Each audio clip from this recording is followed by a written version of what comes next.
নমস্কার, আগমনীর আরেকটি ব্লগে আপনাদের স্বাগত জানাই। আশা করি আপনারা সুস্থ আছেন, ভালো আছেন। আজকে আমি কয়েকটা বিশেষ জিনিস নিয়ে আপনাদের কাছে এসেছি।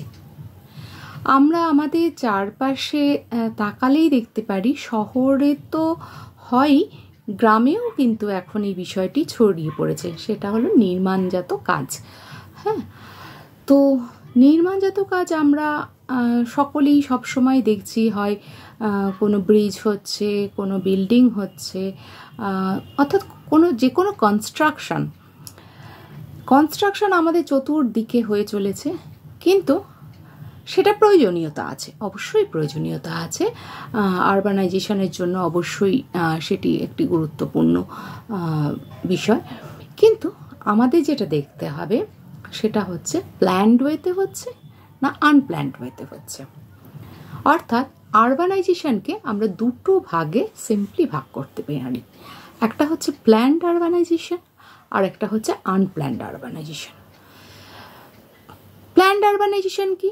যেখানে সোশ্যাল, এনভায়রনমেন্টাল, ইকোনমিক সমস্ত দিকগুলো বিচার করে তারপর আরবানাইজেশনটা করা হবে। বহু ক্ষেত্রে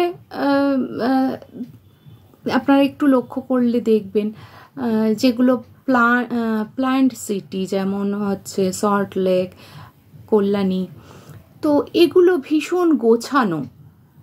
কারণ কি, এখানে পুরো বিষয়টা একদম পরিকল্পনা মাফিক করা হয়েছে। ভীষণ গোছানো, পরিষ্কার পরিচ্ছন্ন, একদম পরিকল্পনা মাফিক করা হয়েছে। কিন্তু আমরা যদি আমাদের চারপাশটা দেখি, একদমই কিন্তু গোছানো নয়। যারা এই জায়গাগুলোতে থাকি না, চারপাশটা ছড়ানো ছেটানো, নোংরা, কোথাও জল জমছে, মানে একটা কোথাও রাস্তার মধ্যে মানে মানুষজন বাস করছেন, এরা একটা দোকানপাট গজিয়ে উঠেছে যেখানে সেখানে, একটা বিশৃঙ্খলা চতুর্দিকে, যেগুলো আমাদের পক্ষে কিন্তু একেবারেই ভালো নয়। তো এটা তো গেল প্ল্যান্ড আরবানাইজেশনের দিকটা। আনপ্ল্যান্ড আরবানাইজেশনটা কি? আনপ্ল্যান্ড আরবানাইজেশন হচ্ছে যেখানে আমরা এনভায়রনমেন্ট, সোশ্যাল, এই সমস্ত দিকগুলোকে গুরুত্ব না দিয়ে, অর্থাৎ কোনো এনভায়রনমেন্টাল ইম্পর্টেন্স নেই এই প্ল্যানগুলোর ক্ষেত্রে, সোশ্যাল ইম্পর্টেন্স নেই, তো এইগুলো কিন্তু আনপ্ল্যান্ড আরবানাইজেশন। এবার আমরা আসি যে কেন আমি বললাম যে যারা চতুর্দিকে বিভিন্ন নির্মাণজাত সমস্যার সম্মুখীন হচ্ছে তাদের জন্য আজকের ভিডিওটা খুব গুরুত্বপূর্ণ। আনপ্ল্যান্ড আরবানাইজেশনের ফলে কি হয়, যেখানে সেখানে ঘরবাড়ি গজিয়ে উঠছে, বা ফ্ল্যাট তৈরি হয়ে যাচ্ছে, বা রাস্তাঘাট যেখানে সেখানে যখন তখন তৈরি হয়ে যাচ্ছে। তো এগুলোর কি দরকার নেই? নিশ্চয়ই দরকার আছে। কিন্তু সমস্যাগুলো কি হচ্ছে? সঠিক পরিকল্পনা না থাকার। প্রচুর পরিমাণে দূষণ তৈরি হচ্ছে। বায়ু দূষণ বলুন, জল দূষণ বলুন, বর্জ্য থেকে যে দূষণ হয়, তো সেই দূষণ বলুন, একদম মানে যেখানে আপনারা দেখবেন যে এই সমস্ত কনস্ট্রাকশনের কাজ হচ্ছে, তার চারপাশ দিয়ে হাঁটা যায় না। আর যারা থাকেন সেই সমস্ত তার আশেপাশে, তাদের তো আরও নাজেহাল অবস্থা, শব্দ দূষণ অবধি তাদের ফেস করতে হয়। তো এইগুলো যদি একটু প্ল্যান্ড ওয়েতে হয়, তাহলে কিন্তু এই সমস্ত প্রবলেমগুলো ফেস করতে হয় না। আমাদের শহরের বেশিরভাগ অংশই কিন্তু আনপ্ল্যান্ডের ফলে উঠেছে। সেগুলো কি কি কারণে হয়েছে? না, এক হয়েছে যে আমাদের নাগরিক সচেতনতা নেই। দুই হয়েছে যে যখন ভারত এবং পূর্ব পাকিস্তান ভাগাভাগি হলো, তখন যে ওই দেশ থেকে এই দেশের লোক এসে যেখানে সেখানে জায়গা গড়ে নিয়েছে তাদের মতো করে। তারপরে গ্রাম থেকে শহরের আসার তাগিদ, বিভিন্ন প্রয়োজনে শহরে আসার তাগিদ, তো সেটা শিক্ষা হোক, স্বাস্থ্য হোক, কর্মসংস্থা হোক, যে কোনো বিষয় আসার তাগিদ, এই সমস্ত বিষয়গুলোকে কিন্তু একদম কি করে দিয়েছে না, যেখানে সেখানে কর্মস্থান, যেখানে সেখানে বাসস্থান, এই সমস্ত বিষয়গুলো গড়ে উঠেছে। উত্তর কলকাতার গলিগুলোতে দেখবেন এক পাঁচিলে সব বাড়ি। যখন জল হচ্ছে তখন সেসব জায়গাগুলো ক্রস করা যায় না, বৃষ্টির সময় যখন জল জমছে জায়গাগুলো ক্রস করা যায় না, এবং এর ফলে নানা রকম অসুখের সৃষ্টি মানে হয় আর কি।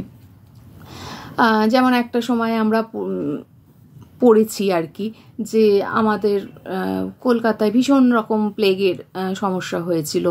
তো সেই সময়তে তার কারণ কি না, যত্রতত্র ময়লা জমে থাকা, এগুলো সমস্ত কিন্তু আনপ্ল্যান্ড আরবানাইজেশনের ফল। এবারে আসি, আমরা এর থেকে বেরোবো কী করে? এর থেকে বেরোনোর পদ্ধতি হচ্ছে যে ম্যানেজমেন্ট, সঠিকভাবে ম্যানেজমেন্ট করা উচিত। কিভাবে না, যখনই কোনো, ধরুন আপনি আপনার বাড়িকে কোনো ডেভেলপারকে দিচ্ছেন যে এবার ফ্ল্যাট করে দেওয়ার জন্য, বা কোনো কারখানা তৈরি করছেন, তারা বা কোনো ব্রিজ তৈরি হচ্ছে বা কিছু হচ্ছে, যে কোনো ক্ষেত্রেই আপনারা একটু দেখে নিন যে তারা যে সোশ্যাল ইকোনমিক দিক তারা তাদের স্বার্থেই দেখে নেবে, সোশ্যাল এবং এনভায়রনমেন্টাল দিকগুলো তারা সত্যি সত্যি দেখছে কিনা সেগুলো একটু দেখে নিন।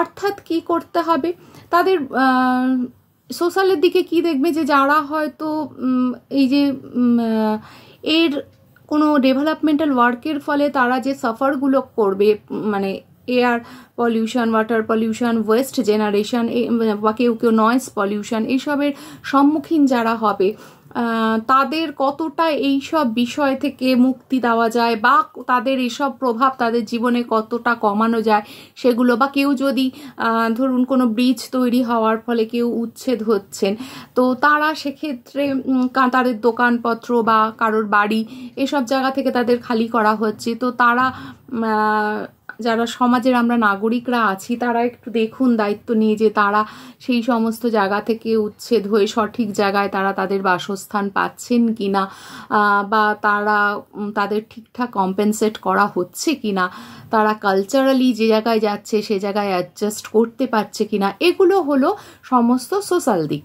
এবার আসি এনভায়রনমেন্টের দিকে। এনভায়রনমেন্টের দিকে কি না, এই সমস্ত পলিউশন যাতে না হয়, কোনো রোগ সৃষ্টি না হয়, হ্যাঁ, যাতে অযথা গাছপালা কাটা না হয়, কোনো জল যাতে কোনো রকমভাবে, অর্থাৎ কোনো ওয়েটল্যান্ড যেন নষ্ট না হয়, এই বিষয়গুলো কিন্তু সচেতন থাকতে হবে।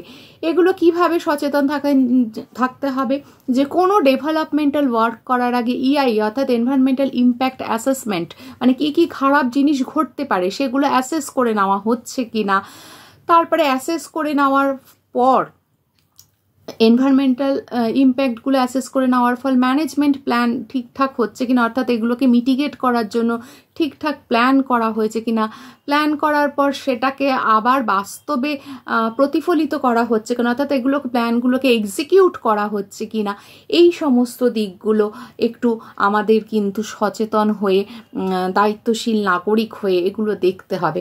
না হলে কিন্তু আমরাও ভালো থাকবো না, সবচেয়ে বড় কথা পরিবেশ ভালো থাকবে না, পরিবেশ ভালো না থাকলে আপনি ভালো থাকবো না, আপনি ভালো না থাকলে কিন্তু ইকোনমিক দিকেও কিন্তু লস হবে।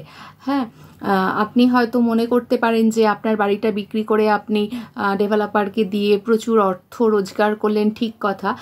যদি ভীষণ রকমভাবে কোনো ক্ষতি হয় আপনার শরীরের এই সমস্ত ডেভেলপমেন্টাল ওয়ার্কের ফলে, তো সেই অর্থ কিন্তু চিকিৎসা করাতেই নষ্ট হয়ে যাবে, তাহলে অর্থাৎ আলটিমেট কিন্তু আপনার অর্থটা কোনো কাজে লাগলো না।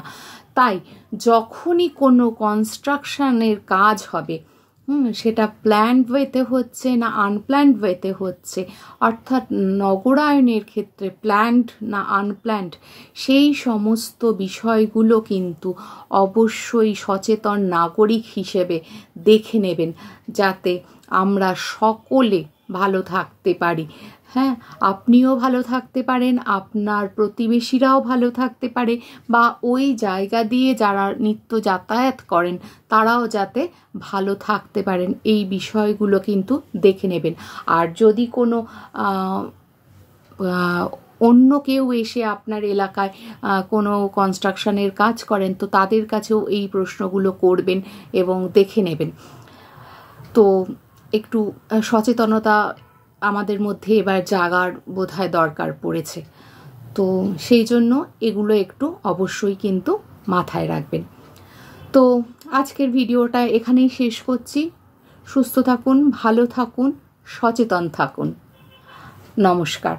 আর বিষয়টি যদি ভালো লাগে, আপনাদের মনে হয় যে গুরুত্ব দেওয়ার মতো, তাহলে অবশ্যই শেয়ার করবেন, লাইক করবেন। আপনারা কেউ যদি এরকম কনস্ট্রাকশনের ফলে কিছু সাফার করে থাকেন, সেটা কমেন্টে অবশ্যই লিখবেন। আর যারা প্রথমবার দেখছেন, প্লিজ চ্যানেলটাকে সাবস্ক্রাইব করে দেবেন আরও অনেক কিছু জানার জন্য, অনেক ইনফরমেশন যাতে আমি আপনার সাথে শেয়ার করতে পারি সেই বিষয়টার জন্য। ভালো থাকুন।